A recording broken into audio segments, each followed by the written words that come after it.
All right, guys, top of the hour, 5:57. We want to get you updated on a flood advisory that has been continued now until 6:45 for this area in northern Pinellas County, the East Lake area, Boot Ranch, but now moving over towards US 19. That's where the heaviest rain is right now. But that area east of US 19 where it's rained 2 to 3 inches plus still has a little bit of a flood warning. So give that water some time to fall apart. In fact, now we were talking about Innisbrook.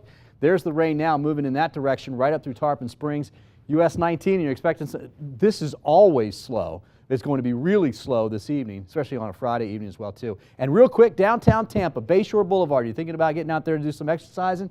Rain's moving in right now over Davis Islands as well. This will build off towards the west, so South Tampa gets it, and then eventually it'll break off towards the north. More rain, Hernando, Citrus County, even some down south. I'll talk about all that, and I'll have your weekend forecast coming up. If you've driven on or even near the Leroy-Selman Expressway recently, you've probably noticed a lot of activity. Big changes on the way. Yes, and 10 News reporter Eric Glasser shows you what's got them so busy above and below Tampa's toll road. This week, construction crews are busy underneath the Selman Expressway, ripping out old plants and pavement, replacing it with newly designed green spaces called pocket parks. There will be a bike rack if you want to put up your bike in some of these parks, but it's not really meant for you to stop and linger. Between now and the end of the year, the Greenbelt is getting a $2 million facelift, creating what will eventually be a prettier pathway between the waterfront and downtown. Are we paying for it? The taxpayers? That's a reasonable question considering just 2 years ago, a similar $1.9 million project created the Greenway using a federal grant. Some of that now being ripped out and replaced. This time it's not tax dollars, but tolls funding the project. So the Selman Expressway customers are paying for something nice underneath the Selman Expressway. It'll be easier than sidewalks. It's not as ugly as the pavement. It's like easier to get downtown, a nicer journey. Another issue raised by the pocket parks is what it will do to parking. A lot of people use the space underneath the Selman Expressway when they visit downtown. Parking is more important than the landscaping. Yes, at least I think it is. The Expressway Authority says the original Greenway project in 2015 gobbled up 25 parking spaces. This time, they're leaving it alone. Meanwhile, plenty of signs also this week of what is soon to be above. Work on the new elevated Selman extension along Gandy Boulevard is underway. Markers in the medians, drillers taking soil samples. Right now, you're just seeing people who are doing a little bit more testing of the ground, a little bit more staking out of where things are going to go. But expect to see heavy equipment, they say, by year's end. About the same time, they're wrapping up work on those 9 pocket parks between Tampa's Riverwalk and Ybor City. In Tampa, Eric Glasser, 10 News. Construction on the elevated lane of the expressway south Tampa is expected to take about 3 years. The vast majority of the work will take place at night, and the contractor has even agreed to keep all current lanes of traffic open during rush hour. Looting, a big concern for those living along the flooded Myakka River in Venice. Neighbors are relieved that the sheriff's office have stepped up patrols and put in a light to help keep the looters away. You know, we have a lot of people on boats that are scoping out the houses to see who's there and who's not. So you really have to watch your place. But for a looter to get back in there, they would need a small john boat. They'd have to know their way around, and I think the neighbors would stop them before we even got there. As for the Myakka River, 10 weather meteorologist Bobby Deskin says the water levels have already started to drop and will continue to go down. We only have so much room that we can move stuff, and with the trucks coming through, the wakes they throw off is enough to just flood what you're trying to save.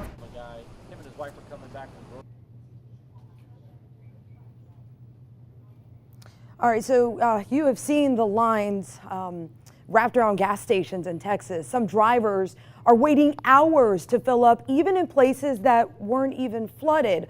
While some of the pumps around Houston are bone dry, there's not a gas shortage. The problem is getting the tanker trucks to the stations. Tankers have been lining up to get the fuel to the pumps. Experts say it's drivers who are putting undue demand on fuel. Seen panic buying, people wanting to top off their tanks, make sure their tanks are full, all their cars are full. As a result, we see these kinds of lines and what is in effect an artificial shortage. All right, so experts say the panic may actually cause retailers to raise the prices even more. That might keep drivers from making a run to the stations and help stabilize the situation.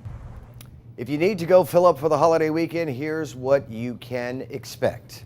Right now, the national average for a gallon of regular gas is $2.51. That's up 7 cents from yesterday and 16 cents from a week ago. Now, right here in the Bay Area, we're paying a little less, $2.46 a gallon. Let's put that into perspective. It was $2.37 yesterday, $2.29 a week ago. So if you have a 20-gallon tank, you're spending a little bit more to fill up than you did from last week. All right, so if you're worried about a real gas shortage, relax. The U.S. has plenty of crude oil, 679 million barrels right now. All right, so that works out to be about 5 months of oil that we would need to keep everything running just like normal in the country. Sitting there in these man-made salt caverns 2,000 to 4,000 feet underground at 4 sites, all along the Gulf Coast. They have to pump fresh water under the oil so it rises to the top to get it out. Fascinating. We started stockpiling oil back in the 1970s when OPEC wouldn't sell the U.S. any. But look, it's not 1974. We have plenty of oil in the country. So why tap into our emergency reserves? The refineries in the Gulf Coast region that are still open are having issues actually getting crude oil supplies from their normal routes, from the Houston and Texas area down there. So this reserve in Louisiana kind of helps get some of those gasoline products refined. All right, so the issue isn't how much oil, it's actually converting that oil to gas and diesel. The refineries in Texas can't do their jobs right now, so the gas you are getting at the pump is coming from the New York area and European refineries. The longer the distance gas has to travel to you, the more pain you see at the pump. Makes sense. And since the supply chain along the Gulf Coast is so disrupted, you're seeing prices go up. The oil President Trump put into play is going to working refineries in Louisiana that aren't able to get crude oil from their Texas supply line. Still, it's going to take a few days for gas to get to you and a week or more before Texas refineries are up and running again. AAA expects prices at the pump to go up at least through Labor Day weekend. There could be hope to save a popular tree called the Lover's Oak. It used to be 2 trees, but they grew together into one giant oak along Lake Morton in Lakeland. Now, the city determined it's decaying and they have to cut it down after a branch fell onto a car earlier this year. But Gregory Fancelli, the grandson of the Publix founder, says he'll pay to have the tree trimmed and moss removed. He says he thinks that'll make it safe enough to keep. I travel this road at least twice a day. It's very important to me. It's very important to a lot of people, and that's why I think it's important to make the effort to see if we can retain the tree, but at the same time make it safer. The city says has said that it'll take the tree down in mid to late September. The Parks and Rec director plans to meet with Francelli to discuss other possible options. But as of right now, the plan is to still remove it. But there's a little bit of time left. Talk about a real jailbird. A hawk is recovering after a run-in at the Falkenberg Road Jail.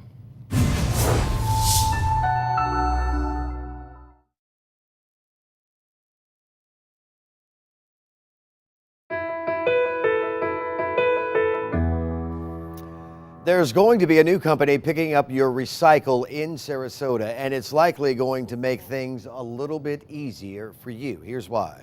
Starting tomorrow, you can throw all of your plastic, glass, aluminum, and paper into the same bin. The city's new contractor, Waste Pro, will process and separate the recyclables all for you. Now, they are trying to encourage more people to recycle. The city worked out a $2 million contract for the next year with Waste Pro. It's about 7% more than what the city was paying their competitor, Waste Management. All right, so it's not your typical jailbird. A hawk got stuck in the razor wire around the fence at the Falkenberg Road Jail in Hillsborough County. Take a look at this little guy. The picture's a little bit blurry, but you can see it has a broken wing. Oh. The maintenance crew found the bird and brought it to the Blue Pearl Animal Hospital. They say it's expected to make a full recovery. I'm sure it's very scared, and it is not, Reggie, the only one trying to get out of that area. Out of the jail? Trying to get out of that jail, right? Well, he's probably got a better opportunity to get out unscathed than the rest of the inmates. Unscathed. Unscathed. You cover all the bases. I get it. I get it. I'm listening. I'm standing over there, and I'm hearing the noise up on the roof. Do we have a? You showed me a cell, but that was a big cell right above us. That was it. That was the one that we were talking about earlier. It was over South Tampa and Bayshore Boulevard. Extended a little bit to the west, and it's moving northward. Right. And so after it starts raining, I let everybody know in the newsroom that it's raining. Oh no, I was right on top of it. Yeah, it's actually a quick, brief, heavy downpour, which is actually lucky because there's some areas that have seen just steady rainfall over the same place earlier today. But now you can't see it, and I'm going to show you a time lapse coming up tonight, but it was coming from right to left on your screen here. Normally you can see downtown Tampa right here off in the distance. This is looking off towards the east-northeast, and right now you're looking right into that rain. 82 degrees officially at Tampa. There was rain earlier at the airport, only about 20-30 minutes ago, that cooled that air temperature down. We're talking about this cell right here. This is a heavy one. We've got more up into Hernando and Citrus County, and another big cell that's actually going to be rolling through Polk County over the next couple of hours. It's just now starting to get to the boundary. So let's start here in Pinellas County. First of all, eastern Pinellas, the Feather Sound area, a little bit of rain, but this is more affecting the Howard Franklin Bridge and then the Courtney Campbell more than anything else. Oldsmar, watch this, because from you eastward has a better chance of seeing it. Downtown, we're just about done with it right now, so you're heading out to Amalie for the concert tonight. I think you're going to be good in just about 15 to 20 minutes. And then traffic-wise, the bridges are normally bad this time anyways, but that's going to slow things down, and it will push off towards the Courtney Campbell as well. Now, we had that flood advisory right here, East Lake Woodlands, Landsbrook even, and into Boot Ranch. Now the heavier rains in Tarpon Springs, which we saw a lot earlier this week, this should not last that long. So it'll move off towards the north and the northwest, but that's Hudson, well, Newport Richey, Port Richey, heavy rainfall right now. That's right up US 19. Will it get to Hudson? I think at least some of it, but not a whole lot. The rain will mainly be falling apart if it drifts off towards the north. Heavy rain along Pine Island and just out over the Gulf, but the heaviest shower to our north is right over Crystal River. It's just about there right now. So 5-10 minutes if it's not raining in Crystal River, it will be. This area I'm going to be tracking through this evening. This is going to be a pretty good line of thunderstorms meeting up with this old boundary here, and that's going to move right across Bartow, eventually even into Lakeland. I think it holds together enough to at least give you a little bit of rain. There's where you want to have drinks out by the water this evening. That's going to be nice. Siesta Key all the way up to Anna Maria Island. Beautiful out there this evening. Now, Labor Day weekend, and look what's sitting off the coast. Now, this will fall down. It flares up during the day, comes back down, but there will still be some rain out here overnight. Some of this is moving in our direction, and the tops of these clouds are moving in our direction. So that means more clouds around this weekend. That means we won't be as hot as we have been. We were in the low to mid 90s last couple of days. Doesn't mean upper 80s, but it means that not the best for sun bathing out there, although you still can get a sunburn through these clouds. Now, this is this evening. That's that big batch of rain coming through. Tomorrow morning, and I'm talking before sunrise, this is about 1:30 in the morning. Yeah, we're going to have some rain come through. Then it falls apart. That's 8 a.m. on Saturday. And then in the afternoon, we start to see more scattered showers and thunderstorms come in, and that'll give us a good 60% chance on Saturday. I'm going to go about 40% on Sunday, so things will get better. So upper 80s for the weekend, mainly afternoon and evening thunderstorms, but watch out for one or two. Irma's way out there, guys, but it's strong. She's back up to 120 mile per hour winds, and it looks impressive there. But the forecast right now still has not changed too much. If anything, it's come a little bit more towards the north of the islands by Wednesday. If it was even going to get to Florida, it wouldn't happen until next weekend. Not this weekend, but next weekend. Here's the modeling on it. The GFS is trying to make it recurve. The European is coming around this way. It's just too far out in time, guys, for us to tell you right now. Don't worry about it. I'll let you know if you need to worry about it. Be prepared like you should be just because it's September, but don't worry about this storm at this point. There's your 7-day forecast. As we get into next week, next work week, back to work on Tuesday. Will be afternoon showers and storms. 90 years, that's how long Gibbs High School in Pinellas County has been preparing teens to take on the world. And that's just one of the many reasons it's our 10 News School of the Week, powered by Duke Energy Florida. Jenny Dean shows you how a combination of programs are instilling students with respect, excellence, and pride.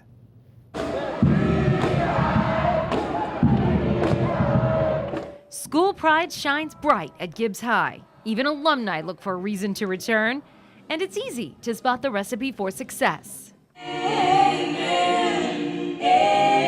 Amen. Gibbs is also a magnet school for the Pinellas County Center for the Arts, developing students' talent in dance, theater, orchestra, literally every aspect of performance.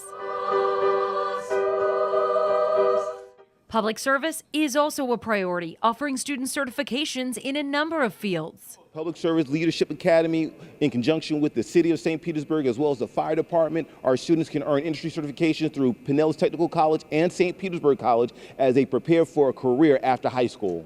I have 15 and a half certifications. Once I finish my CompTIA certification, the one I have half of, I'll be able to get a job in IT, which will be much higher paying than any job I could get without the certifications.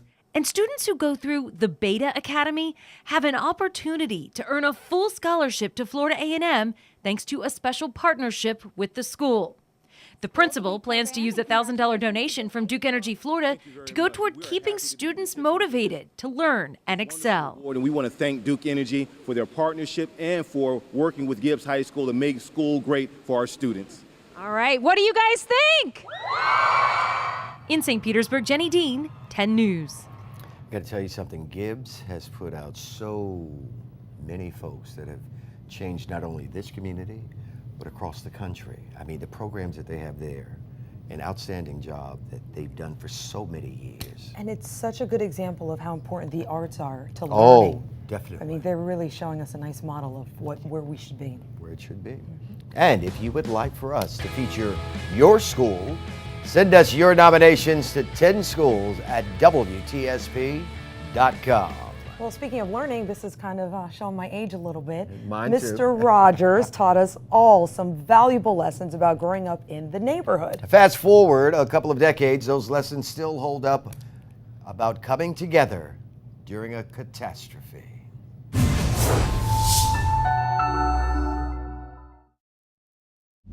Now, from your Suncoast Hyundai dealers, this is 10 Sports.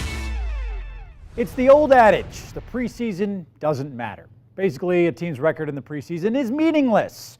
Dirk Cutter apparently buys into that theory, saying, quote, I wish we were 4-0, but we're not. We're 1-3, and no one will give two craps about that. Well, Coach, that is not entirely true. Maybe you don't give a crap about it, but here's this statistic. Over the past 9 years, no Super Bowl champ finished the preseason without at least a 500 record. Broncos, Patriots, Broncos, Patriots, Seahawks, Ravens, Giants, Packers, Saints, and Steelers. Had to read that to remember. All 500 or better. Maybe it's just a coincidence. All right. As for the Bucs quarterback, though, no coincidence that he is going to be in Atlanta tomorrow night for the big one, FSU and Alabama. He's an honorary captain for the Seminoles. Now, that big game, boy, oh boy, too bad he can't be out there throwing passes for the Florida State Seminoles. Here's what they need to do if they're going to take down the top-ranked Tide. First key to beating Bama, unleash Derwin James. The Noles' best player tore his ACL last year. He is back, though, and considered to be the best DB in the country. The Haines City native has to neutralize the Tide's run game.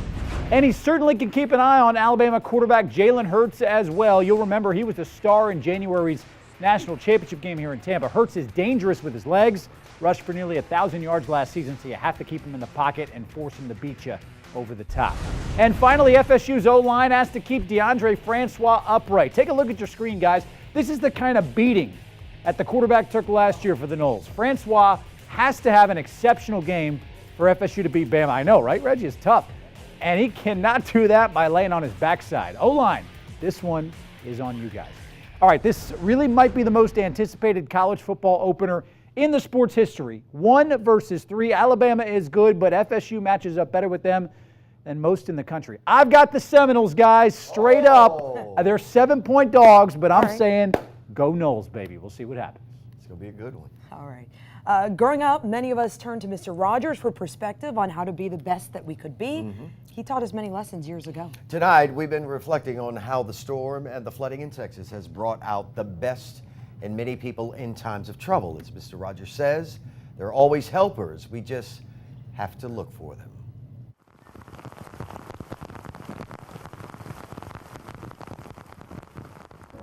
You know, my mother used to say a long time ago, whenever there would be any really catastrophe that was in the movies or on the air, she would say, always look for the helpers. There will always be helpers, you know, even just on the sidelines.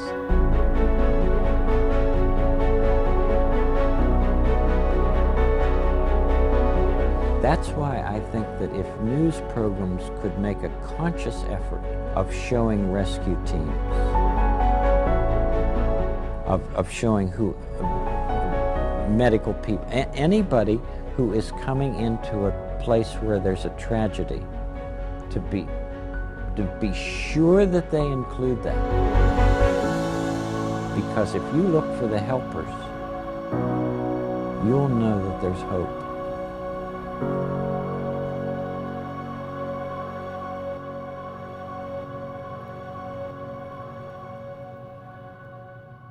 What a lesson, what a reminder.